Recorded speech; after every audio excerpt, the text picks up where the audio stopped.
എന്റെ പിതാവ് ഒരാളുമായിട്ട് സംസാരിച്ചുകൊണ്ടിരിക്കുമ്പോൾ അദ്ദേഹത്തിനോട് പറയുന്നത് ഞങ്ങൾ എല്ലാവരും കൂടി CM വലിയുള്ളയുടെ മക്കാമിൽ പോയി. അപ്പോഴത്തേക്ക് എടുത്ത വായിൽ ആ മനുഷ്യൻ ചോദിക്കുക, എന്തിനു പോണം, എന്തിനാ അവിടെയൊക്കെ പോണത്?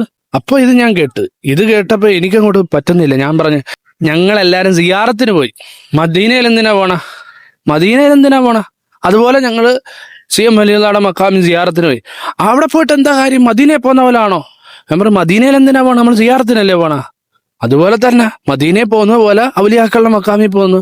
ഔലിയാക്കൾ വെറുതെ ഔലിയാക്കളായവരാണ്. അവർ അത്രയേറെ കഷ്ടപ്പെട്ട് അള്ളാഹുവിന് വേണ്ടി വലിയ ജിഹാദ് നടത്തി, ഒരുപാട് കഷ്ടപ്പെട്ട് പ്രയാസപ്പെട്ട് അവര് ദീനിന്റെ ജീവൻ തന്നെ സംരക്ഷിച്ച് നിർത്തിയവരാണ് ഔലിയാക്കള്.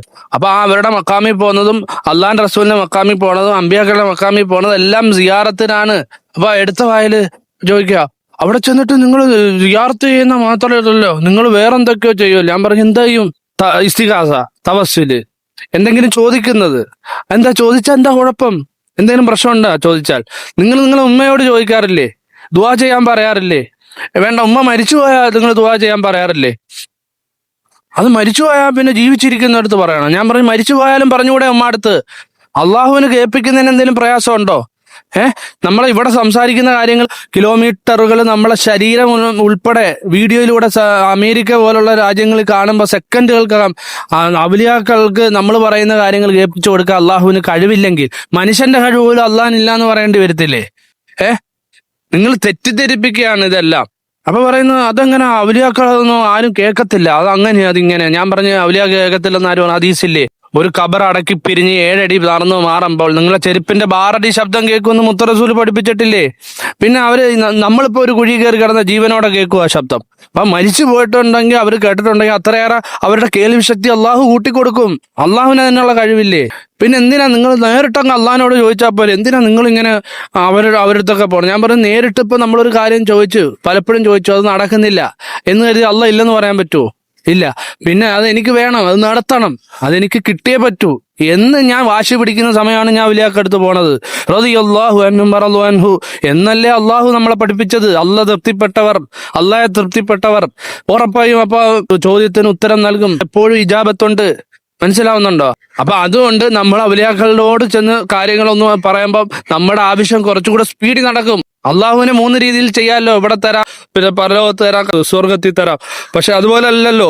നമുക്കിപ്പോ വേണം, നമുക്ക് കാര്യം നടക്കണമെന്നുണ്ടെങ്കിൽ എനിക്കിത് വേണം, എനിക്ക് കിട്ടിയേ പറ്റൂ എന്നുണ്ടെങ്കിൽ നമ്മൾ ഔലിയാക്കളെ കൂട്ടുപിടിക്കുന്നത് പെട്ടെന്ന് നടത്തി കിട്ടാൻ വേണ്ടി. മനസ്സിലാവുന്നുണ്ടോ? നമ്മളെ അള്ളാഹുവിന് നമുക്ക് കാര്യങ്ങൾ പെട്ടെന്ന് തന്നില്ല, നമുക്ക് തരുന്നില്ല.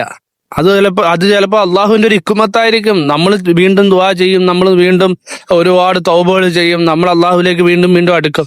പക്ഷെ അവിടെ എനിക്ക് ആ കാര്യം വേണം. ഉദാഹരണത്തിന്, എന്റെ മകന് വയ്യ, അവനൊരു വലിയ നിത്യരോഗിയാണ്, എനിക്കത് മാറി കിട്ടണം. അപ്പൊ അള്ളാഹുവിനോട് നിരന്തരമായിട്ട് ചോദിക്കുന്നുണ്ട്, മാറുന്നില്ല. അപ്പൊ അതെനിക്ക് മാറണം എന്നുള്ള വാശിയോടുകൂടി ഞാൻ ഔലിയാക്കളുടെ അടുത്ത് സമീപിച്ചിട്ട് അവരോട് കാര്യം പറയുന്നു. അപ്പൊ അവര് എനിക്ക് വേണ്ടി അള്ളാഹുവിനോട് ശുപാർശ ചെയ്യുന്നു. അവര് പറഞ്ഞ അള്ളാഹ് കേൾക്കും. ഇതാണ് ഈ ഇസ്തിഗാസ, ഇതാണ് തവസ്സുൽ. ഇത്രയേ ഉള്ളൂ. ഇനി നബിദിനത്തിലോട്ട് വരാം. നബിദിനത്തിലോട്ട് വന്നു കഴിഞ്ഞാൽ നബിദിനം ആഘോഷിക്കുന്നതിന് എന്താ പ്രശ്നം? അള്ളാഹിന്റെ റസൂല് ജനിച്ച ദിവസം സന്തോഷിക്കാത്ത മനുഷ്യന്റെ ഹൃദയം കാരിരുമ്പിനേക്കാൾ കഷ്ടമായിരിക്കും. എടോ, ഞാൻ ആ ദിവസം അള്ളാഹിന്റെ റസൂലിന് വേണ്ടി ഞാൻ ചോറ് കൊടുത്ത്, പാവപ്പെട്ടവർക്ക് ആഹാരം കൊടുത്ത്, എനിക്ക് അങ്ങനാണെങ്കിൽ അതിന് അള്ളാഹ് തരുന്ന നരകം ഏതായിരിക്കും? ഇത് കേൾക്കുന്ന വഹാബികളുണ്ടെങ്കിൽ പറ, എനിക്ക് ഏത് നരകമായിരിക്കും അള്ളാഹിന്റെ റസൂലിന്റെ പേര് നബിദിനത്തിന് ഞാൻ ആഹാരം കൊടുത്തതിന് അള്ളാഹ് എനിക്ക് തരാൻ പോണത്? ഉത്തരവുണ്ടോ? എടോ, ഇത് നമ്മൾ അള്ളാഹുവിന്റെ ഇഷ്ടദാസന്മാരെ നമ്മൾ സ്നേഹിക്കുന്നതിന്റെ ഭാഗമാ. അത്രേ ഉള്ളൂ. ഇതെല്ലാം പണ്ടും ഉണ്ടായിരുന്നു. ഒരു കാലഘട്ടത്തിന് ശേഷം വഹാബിസം വന്നു, ഇതെല്ലാം ഇല്ല ഇല്ല ഇല്ല എന്ന് നമ്മളെ പറഞ്ഞു പറ്റിക്കുന്നു. ഇത്രയേ ഉള്ളൂ.